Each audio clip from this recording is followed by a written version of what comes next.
Le pape Léon XIV s'arrête au pied du jet privé et pose une question dont la retenue glace l'atmosphère de la piste. Pourquoi un évêque aurait-il besoin d'une chambre à coucher dans le ciel alors que des paroissiens âgés manquent leurs rendez-vous médicaux au sol?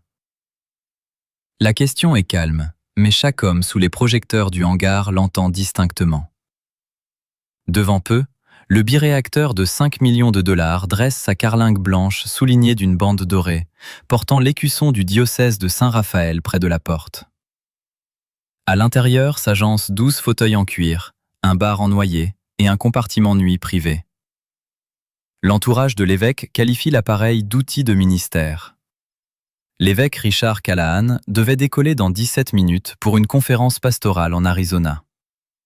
Pourtant, les bagagistes chargent des sacs de golf, des caisses de vin français et des housses de vêtements provenant d'un complexe hôtelier de luxe. Debout près de la passerelle dans son manteau sombre, Callahan sourit, comme si cette arrivée papale inattendue était un honneur arrangé pour lui. C'est alors que Léon XIV remarque une femme âgée derrière la barrière de sécurité. Petite, les cheveux argentés, elle est assise dans un fauteuil roulant pliant, dont l'un des freins est maintenu par du ruban adhésif bleu. Dans son giron repose une casquette de pilote usée, dont ses doigts lissent les ailes délavées. Un garde lui a déjà demandé 2 fois de partir. Elle s'appelle Eleanor Walsh, 79 ans, veuve du capitaine Thomas Walsh, un pilote de transport militaire qui a consacré sa retraite à transporter des paroissiens malades vers des hôpitaux éloignés. Eleanor explique qu'il y a 3 ans, son mari et elle ont donné leur argent pour fonder Wings of Mercy, croyant que cet avion transporterait ceux qui n'avaient aucun autre moyen. L'évêque s'interpose aussitôt. Le programme a été restructuré, ces questions sont complexes. Le sifflement des réacteurs s'intensifie. 17 minutes sont devenues 14. Le pape Léon dépasse Callahan, pose une main sur la rampe d'escalier, contemple l'intérieur luxueux, puis se tourne vers Eleanor. Combien de patients cet appareil a-t-il transporté? Eleanor baisse les yeux. On lui a ordonné de ne plus poser la question. L'ordre tombe, irrévocable. Cet appareil ne décollera pas aujourd'hui et passe sous garde indépendante. Coupez les moteurs. Le sifflement des turbines s'éteint lentement, plongeant le tarmac dans un silence si absolu qu'Eleanor peut entendre le tintement des petites ailes métalliques de la casquette contre son alliance. Mais cette immobilisation n'est que l'amorce d'une fracture plus profonde. Conduit dans la salle de réunion du hangar, Callahan invoque sa formule fétiche, celle qui lui sert depuis 11 ans à justifier la réduction des programmes alimentaires ruraux ou la vente des fourgonnettes paroissiales. La prudence protège la mission. Il affirme que l'avion permet de cultiver les dons majeurs et de répondre aux urgences. Pourtant, la confrontation avec les pièces comptables détruit la façade. L'année précédente, le jet a coûté 840 000 $ de fonctionnement. Durant cette même période, le diocèse a rejeté 47 demandes d'assistance au transport pour un montant total inférieur à 60 000 $. La plus ancienne émanait d'un veuf de 86 ans nécessitant une dialyse hebdomadaire. La plus jeune, d'une grand-mère élevant 2 fils handicapés. Chaque refus portait la même phrase dactylographiée. L'assistance au transport n'est pas conforme aux priorités stratégiques. Sur 116 vols effectués, aucun n'a transporté le moindre patient. 38 se sont terminés près de stations balnéaires, 22 ont acheminé de grands donateurs et 9 ont bénéficié à la famille de l'évêque. Devant cette mise à nu, Callahan demeure impassible, soutenant que le sentiment ne saurait gouverner l'aviation. Ce à quoi le pape réplique que la vérité doit gouverner la charité. Convaincu que la situation se résumera à un audit formel et une réprimande administrative, l'évêque conserve son assurance. C'est alors que le pape exige le registre des clés de maintenance. Une hésitation imperceptible traverse le regard de l'assistant de l'évêque. Le document révèle qu'un compartiment à l'arrière de la cabine est ouvert après chaque vol de donateur, puis scellé avant le nettoyage. Retardé de 41 minutes, le vol est suspendu à un ordre direct. Ouvrez-le. Léon XIV exige l'accès immédiat aux panneaux secrets dissimulés derrière la cloison en noyer de la cabine de couchage privée. Et pour la toute première fois de la matinée, l'évêque Richard Callahan perd le rythme régulier et maîtrisé de sa respiration. Un mécanicien retire 2 vis. Le panneau s'entr'ouvre de 15 cm, puis stop, bloqué par la masse de ce qui a été tassé derrière lui. Ce n'est pas de l'argent, ce sont des papiers. Des centaines d'enveloppes glissent sur la moquette. Certaines sont scellées, d'autres retenues par des élastiques. Sur chacune d'elles apparaissent des mots écrits à la main. Dialyse, chirurgie cardiaque, dernière visite, vétéran, urgent. L'assistant de l'évêque s'assoit sans qu'on le lui demande. Le nom d'Éléanore figure sur 3 d'entre elles. Le pape Léon en ramasse une, sans l'ouvrir, et demande à faire entrer Éléanore. Elle franchit le seuil lentement, refusant l'aide jusqu'à ce que son fauteuil se coince contre le cadre étroit de la porte. Elle s'excuse auprès du mécanicien pour le retard. Le pape déplace lui-même l'un des sièges en cuir crème. Au sol, gisent les appels envoyés à Wings of Mercy au cours de 3 années de silence. Une ancienne coordinatrice de vol nommée Maria Torres est convoquée dans le hangar. Elle avait travaillé pour le capitaine Walsh et était restée 6 mois après sa disparition. À la vue des enveloppes, elle plaque ses 2 mains sur sa bouche. Maria explique que le programme initial était prêt. Les pilotes bénévoles avaient été approuvés, 2 hôpitaux avaient donné leur accord et le capitaine Walsh avait dessiné un écusson bleu, des ailes sous une petite croix. Après la mort de Thomas, Callahan a annulé le premier vol planifié. Le patient était un concierge d'école à la retraite nommé Harold Price, qui devait joindre un centre cardiologique avant midi. Maria avait organisé l'équipage et déposé le plan de vol. Le bureau de Callahan l'a stoppé parce que l'appareil devait être présenté ce matin-là à 3 donateurs majeurs. Harold a fait le trajet en voiture durant 9 heures. Il a survécu, mais n'a plus jamais soumis de demande. Puis sont venus une veuve cherchant à revoir sa sœur avant une opération, un vétéran incapable de prendre un vol commercial avec son oxygène, un prêtre âgé espérant embrasser son frère une dernière fois. Leurs demandes n'avaient pas été égarées, elles avaient été cachées.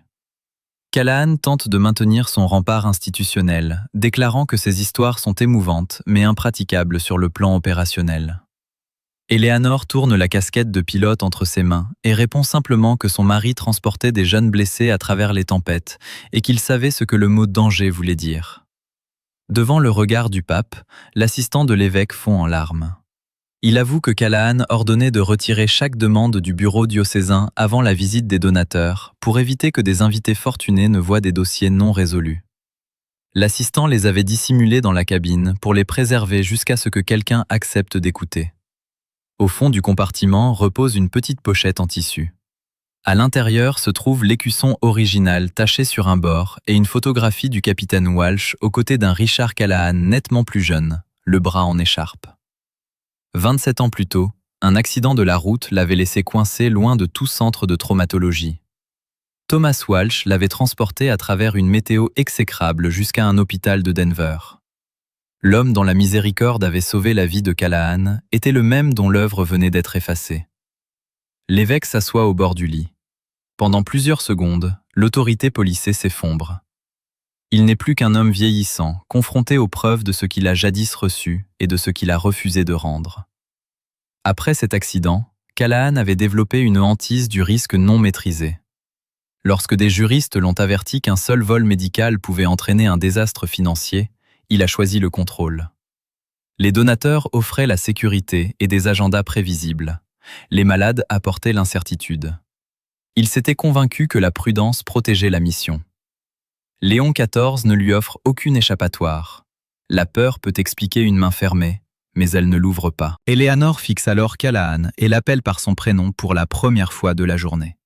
« Richard, Thomas n'a jamais demandé si vous portez secours améliorerait sa réputation. » Le pape Léon rassemble méthodiquement les enveloppes retrouvées en 3 piles distinctes, urgent, différé, sans réponse. Il interroge ensuite le mécanicien sur le délai nécessaire pour réaménager l'appareil en transport médical d'urgence. L'homme indique qu'une configuration temporaire peut être prête dès le lendemain matin, mais que les modifications permanentes prendront plusieurs semaines. Observant le cadran dans le cockpit, le souverain pontife note qu'une demande figurant au sommet de la pile des urgences a été reçue ce matin même. Une femme de 81 ans nommée Ruth Bennett doit impérativement atteindre un hôpital cardiaque avant 18 heures. Son service d'ambulance rurale ne peut la conduire que jusqu'à la limite du comté, et une tempête a cloué l'hélicoptère sanitaire au sol. Le jet privé pourrait la rejoindre en 50 minutes, mais seulement s'il décolle dans l'heure. Léon XIV se tourne vers Callahan et exige immédiatement le plan de carburant. L'évêque demeure assis, incapable de réagir. Sans jamais élever la voix, le pape formule un ordre catégorique que nul n'ose contester. Personne ne quittera ce hangar tant que cet avion ne se rappellera pas la raison pour laquelle il a été acheté. Dès midi, la cabine de luxe commence à disparaître sous la contrainte. L'appareil institutionnel assiste, impuissant, au démantèlement de ses privilèges et de ses symboles de prestige. Les caisses de vin français sont évacuées les premières, suivies des sacs de golf et des plateaux de service en argent.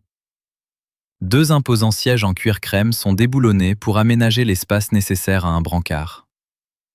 La porte du compartiment nuit privé est arrachée de ses gonds, tandis que des supports d'oxygène prélevés sur une camionnette diocésaine inutilisée sont fixés le long de la paroi en noyer. Au même moment, les donateurs fortunés arrivent sur la piste d'atterrissage pour le départ reporté. S'attendant à de simples excuses pour le contretemps et à la reprogrammation rapide du vol, ils découvrent une scène inhabituelle.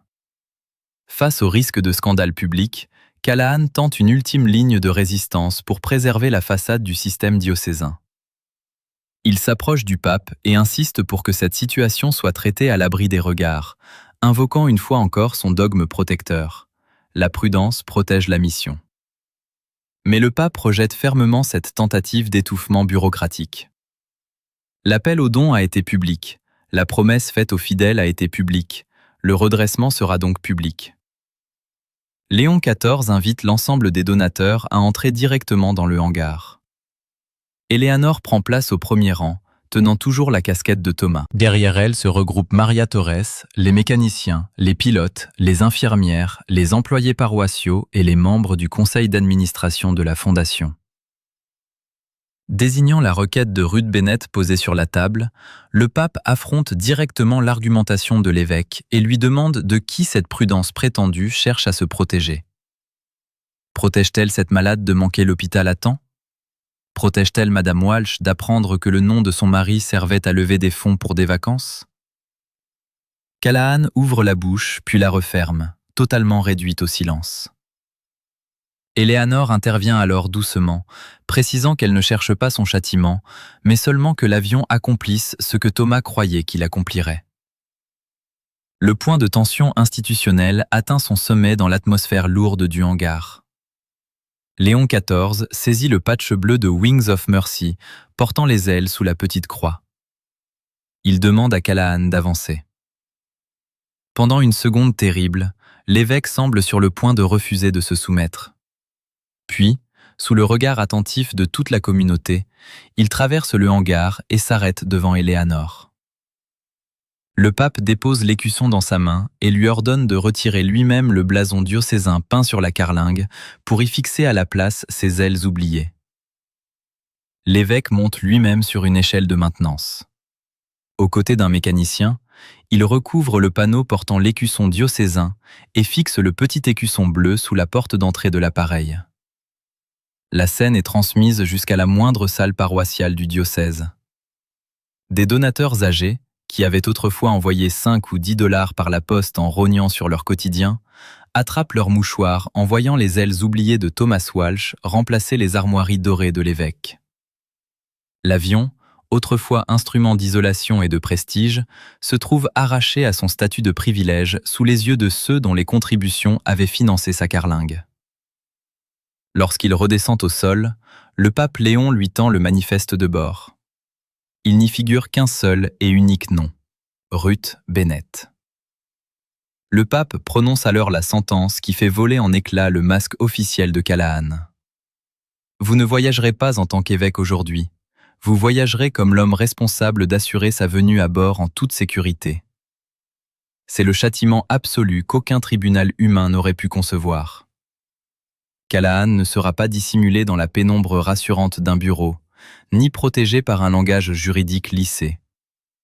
Il doit se tenir debout, sans filtre, devant la personne précise que ses directives administratives avaient condamné à l'abandon.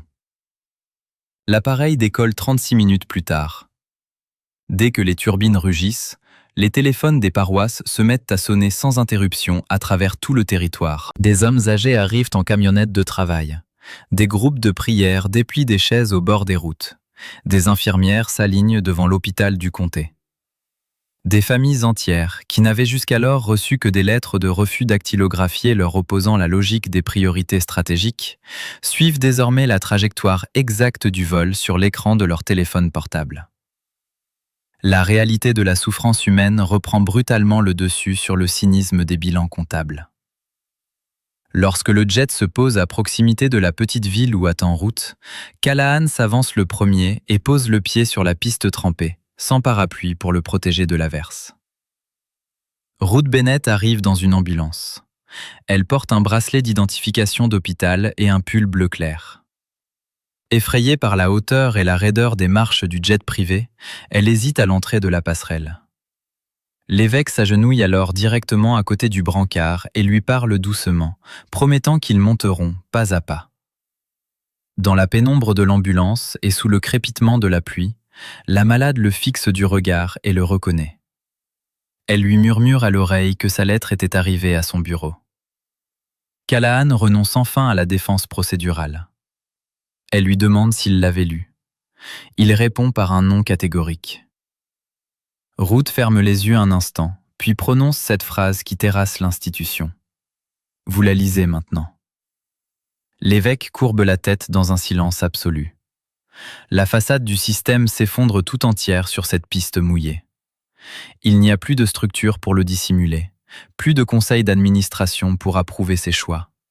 Seulement la présence d'une femme vulnérable et le poids d'une dette morale accumulée. Le jet redécolle et atteint l'hôpital cardiaque avec 43 minutes d'avance sur l'échéance ultime fixée par l'équipe de chirurgie. Ruth est acheminée à l'intérieur du bloc. Sa fille, qui avait roulé à toute vitesse depuis un autre état, franchit les portes du service un court instant avant qu'elles ne se referment. À Saint-Raphaël, le pape Léon n'attend pas les résultats de l'opération chirurgicale pour engager la refonte complète des institutions diocésaines. Il dissout sur le champ le conseil d'administration de la Fondation charitable et place l'ensemble des fonds sous la tutelle d'une supervision strictement indépendante. La propriété de l'appareil est transférée de manière permanente à une organisation caritative médicale nouvellement créée, dont la gouvernance est confiée à un collège constitué de médecins, de pilotes bénévoles, de membres du clergé rural et de 2 représentants choisis directement parmi les familles qui avaient soumis des demandes d'assistance autrefois rejetées. Dans la cabine, les privilèges matériels disparaissent un à un.